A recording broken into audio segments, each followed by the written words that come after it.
लेकिन बिहार नहीं, पूरे हिंदुस्तान में सिर्फ स्वास्थ्य विभाग ही ऐसी एक संस्था है, एक विभाग है कि जहां आशा फैसिलिटेटर को यात्रा भत्ता पर काम लिया जाता है। यात्रा भत्ता भी 21 दिन के मिलता है और उनसे 30 दिन की काम ली जाती है। और उसके ऊपर चाहे वो शराबबंदी हो, वह महिला पर हो रहे उत्पीड़न का सवाल हो, या किसान का जो सर्वे भी चल रहा है उसका सवाल हो, तमाम उस आशा के माथे पर, आशा फैसिलिटेटर के माथे पर थोप दिया जाता है। तो हम आपके चैनल के माध्यम से सरकार में बैठे पदाधिकारी, आलाधिकारी को मैं कहना चाहूंगी कि आशा से आप 57 प्रकार के काम के अलावे भी 10 प्रकार के अलग से काम लेते हैं, चाहे वो सर्वे करना हो, आंगनबाड़ी का कोड लेना हो, अन्य प्रकार के जो भी काम, भिन्न-भिन्न काम आते हैं, उस सारे काम को आप जब काम लेते हैं तो आशा के भुगतान पर भी जरा ध्यान दीजिए। अभी वर्तमान की स्थिति हमारे बिहार की आशा के साथ है कि पे आईडी बनाने के नाम पर हमारे ढेर सारे आशा को हटा दिया गया। सर्टिफिकेट पर उम्र कुछ और है, और आधार कार्ड, पैन कार्ड पर कुछ और है। इसके नाम पर आशा के साथ किसी से 20,000, किसी से 10,000 की मांग की गई है बीसीएम के द्वारा। और अभी जो पे आईडी बन रही है उसमें अकाउंटेंट और हमारे किरानी बाबू को जिम्मे मिला है, लेकिन अकाउंटेंट साहब इशारा करते हैं बीसीएम महोदय की तरफ और बीसीएम महोदय इशारा करते हैं आशा की ओर। इस एक तरफ भुखमरी की कगार पर पहुंची है आशा और दूसरे तरफ उनको लेन देन की समस्या है कि तुम्हारी नौकरी नहीं बचेगी। इसलिए कि हम आशा को हटाएंगे और मोटे रकम लेकर के 1,00,000 2,00,000 रुपया लेकर के, जो बिहार में 21,000 आशा की जो बहाली हुई, क्या लेन देन हुई है वो तमाम पदाधिकारी भी जानते हैं और आशा फैसिलिटेटर भी जान रही है। तो उनको हटाने करके नई आशा की बहाली करेंगे, हम मोटे रकम लेंगे। अभी हम औरंगाबाद जिला के नबीनगर ब्लॉक की बात करें, उससे जो आशा कार्य करता है उस आशा का उम्र अभी भी 5-6 साल बचा हुआ है और आज के 2 महीना पहले उनको आशा से पद से हटा दिया गया, चयन मुक्त कर दिया गया। औरंगाबाद जिला के दाऊदनगर ब्लॉक है, वहां आशा फैसिलिटेटर पैसे नहीं देती है, इसके लिए उनके ऊपर चिट्ठी निकाली जाती है, मौखिक भी कही जाती है कि 3 बार आप फेस लोकेशन डाला हुआ है, 3 बार फील्ड में जाइए और 10 बजे से लेकर के 4 बजे तक रहिए और 3 बार फेस लोकेशन के माध्यम से आप अटेंडेंस बना करके ग्रुप पर डालिए। ऐसी कई जिलों की, कई प्रखंडों की मामला सामने आई है, जिस पर ना तो सिविल सर्जन महोदय का ध्यान जाता है, ना डीपीएम, ना डीसीएम, ना बीसीएम का। यह सारा खेल पैसे के लिए हो रही है। तो हम सरकार से पूछना चाहेंगे, एक तरफ पारितोषिक पर काम ले रही है और वह भी पारितोषिक ससमय नहीं दी जाती है और दूसरे तरफ पैसे की लिए कई तरह की खेल खेले जाते हैं। और जो अभी जुलाई से जो पैसा नहीं मिला है, इसके लिए जब मोटे रकम आएंगे हमारे आशा फैसिलिटेटर के अकाउंट में, उसमें भी बंदर बांट की होगी। तो हम इसके लिए और हम तमाम मजदूरों के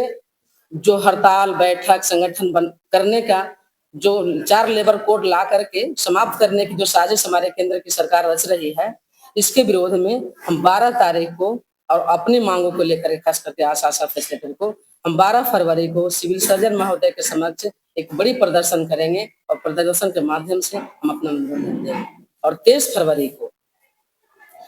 हम पूरे बिहार की आशा पटना के गर्दनी बाग में गुलाबी साड़ियों से पाटेंगे, इसलिए कि आशा को जब आप स्वयंसेवी मान रहे हैं तो फिर उम्र सीमा में क्यों बांध रहे हैं। फिर जब तक आशा को शरीर चलता है तब तक आशा फैसिलिटेटर से काम लिया जाए, नहीं तो फिर आप उसको रिटायरमेंट और पेंशन दीजिए, जो एक मुश्त 10 लाख रिटायर के समय और प्रति माह 10,000 के हिसाब से हमारी आशा फैसिलिटेटर को 60 साल पूरने के बाद दें। ये हमारी मांग है। सहित कई हमारी लंबित मांगों है, जो अश्विन पोर्टल के पहले कई तरह की जो भुगतान हमारी आशा फैसिलिटेटर को नहीं हुई है, ये तमाम मांगों को लेकर के हम 23 फरवरी को विधानसभा सत्र चलेगा, उस समय हम एक बड़ी प्रदर्शन करेंगे और प्रदर्शन के माध्यम से अपना मांग पत्र हम देंगे। ये जो बीसीएम वाले सवाल है, लगातार बीसीएम का ये सवाल उठ रहा है, कई लोगों ने भी है, तो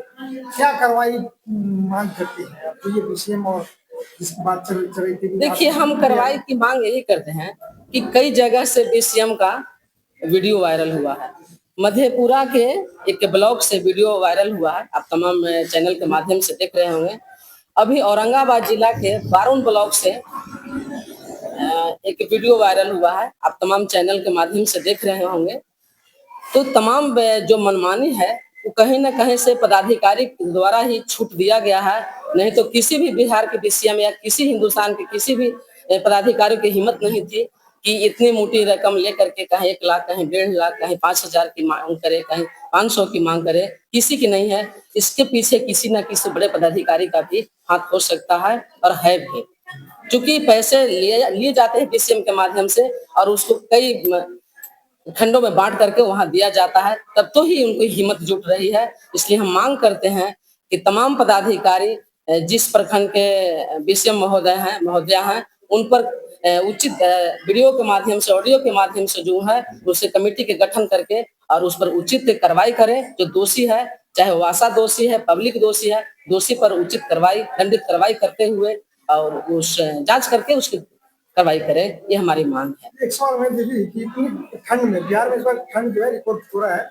कि आशा कार्यकर्ता जब महिलाओं को लेकर रात को जाती हैं अस्पताल में, उसके बाद ना उनको सुरक्षा मिलता है, ना ठंड में इतनी बड़ी व्यवस्था मिलती है, कई आशा कार्यकर्ताओं की जान चली गई है। क्या मांग रहेगी सरकार से? सरकार से हमारी यही मांग है कि जब जिस जिस उपकेंद्र पर उपकेंद्र पर रेफरल अस्पताल, अनुमंडलीय अस्पताल और सदर अस्पताल पर सभी जगह आशा की ठहरने की एक समुचित व्यवस्था होनी चाहिए और जैसी समुचित व्यवस्था हो जाएगी तो उस में रहने की, ठंड से बचने के लिए, लू से बचने के लिए, बरसात से बचने के लिए आशा, अगर सरकार व्यवस्था देती तो देती, नहीं तो फिर आशा अपना 1-1 रुपया उगाही करके वहाँ एक ठंड के लिए कंबल, चादर जो भी व्यवस्था करना होगा वो करेगी। तो हम सरकार से मांग करेंगे कि जब आप सरकारी संस्थान में काम लेते हैं, आप रिपोर्ट के लिए लगातार अभी देख रहे हैं कि कई आशा को चयन मुक्त किया गया है, कई स्पष्टीकरण मिले हैं। तो जब आप स्पष्टीकरण देने के लिए तैयार हैं, उससे काम लेने के तैयार हैं, तो हम सरकार से मांग करेंगे कि सभी पीएचसी पर, सभी रेफरल अस्पताल पर, सभी अनुमंडलीय अस्पताल पर, सदर अस्पताल पर एक आशा को ठहरने की समुचित व्यवस्था किया जाए और उसमें चूंकि महिला है आशा, तो आशा फैसिलिटेटर तो सारे के सारे महिला है, अभी लगातार खूब ऑपरेशन चल रही है। तो उस समय आप वहाँ कंबल, चादर, पानी की व्यवस्था कीजिए और उससे अटैच कहीं-कहीं बन भी रहा है, आप लैट्रिन बाथरूम की व्यवस्था कीजिए, जिससे बच्चे, हमारी आशा ठंड से बचे और सुरक्षा की भी गारंटी करें कि आप हमारी मांग थी संगठन की कि आशा को ऊनी वस्त्र, कोट दिया जाए, ठंड गरम कपड़ा। हमारी मांग थी कि जहाँ आशा साइट का निर्माण है, नहीं तो फिर उसी में से एक रूम दिया जाए और वहाँ कंबल, चादर, बेडशीट का भी व्यवस्था किया जाए, पानी की भी व्यवस्था किया जाए। ये हमारी सरकार से ये मांग है और मांग पत्र में भी हम लोगों ने रखे हैं। अंत में बड़ा संदेश आप चाहते हैं कि हम आपकी आवाज सभी लोगों तक जाए, तमाम आशा कार्यकर्ता, आशा हमारी तमाम आशा बहनें से हम पीछे भी आपके चैनल के माध्यम से हमने रखे थे। हम आशा को एक बड़ा संदेश ये देना चाहते हैं कि जिस हिंदी पट्टी, जिस मुल्क में हम रहा करते हैं, हम तमाम आशा फैसिलिटेटर बहनें, वहाँ जो अभी महिलाओं के ऊपर जो अत्याचार, यौन उत्पीड़न देख रहे हैं, दमन, शोषण, अभी जो मौजूदा सरकार है, जो हमारे सम्राट चौधरी जी लगातार कह रहे थे कि हम दोषियों को हम नहीं बख्शेंगे, तो जो आशा के साथ दमन और शोषण हो रहा है, जो फैसिलिटेटर, उनको क्यों बख्शा जा रहा है? वो वीडियो वायरल है, साक्ष्य के लिए कुछ प्रमाण की जरूरत नहीं है, कुछ उनको वीडियो वायरल है, इसके बाद भी उन पर क्यों कार्रवाई नहीं की जाती? तो कार्रवाई करे सरकार। महिलाओं की बहुत बड़ी बहुमत से सरकार है, अभी जो बिहार की सरकार है, महिलाओं की बहुमत से फिर सत्ता में आई है, तो हम सरकार से मांग करेंगे, खास करके माननीय स्वास्थ्य मंत्री से मांग करेंगे कि हम आशाओं पर जो जुल्म, शोषण हो रही है, बीसीएम का है, कहीं-कहीं बीसीएम के पद पर मैनेजर है, अकाउंटेंट है, जो भी उनके पद पर हैं, उनसे द्वारा जो दमन और शोषण किया जा रहा है हमारी आशा फैसिलिटेटर, उससे मुक्ति दिलाएं और आशा को सभी साइडों पर रहने की व्यवस्था करें। और हम आशा से अपील करना चाहेंगे कि तमाम आशा अपनी मांगों को लेकर के, अपने अधिकारों को लेकर के, आपके पारितोषिक को जो 6-7 महीना से बकाया है, इसको लेकर के एक कतार में, एक आवाज में खड़ा होकर के सरकार के खिलाफ पूरे बिहार की आशा नारा दे कि हमारी मांग जो है जायज है, हमारा जो अधिकार है वो अधिकार हमको मिलना चाहिए। क्योंकि किसी भी सरकारी संस्थान में काम करने वाले मजदूर को सरकारी माने, और जब तक सरकारी और कर्मचारी नहीं सरकार हमको मानती है, तब तक वैधानिक जो 26,000 न्यूनतम वैधानिक मजदूरी है वो हमारे आशा फैसिलिटेटर को दो। ये हम तमाम आशा को कहेंगे कि आप एक-एक आशा अपने आवाज से बोलिए कि सरकार तक आपकी आवाज जाए। कि हम आशा से अपील करेंगे, आशा फैसिलिटेटर से अपील करेंगे कि 12 फरवरी और 23 फरवरी को अपनी ताकत को बिहार सरकार के सामने रखने का काम करें और सिविल सर्जन महोदय के समक्ष रखें। यही हमारी आशा से अपील है। धन्यवाद। आशा महामंत्री सुभाष सोनी।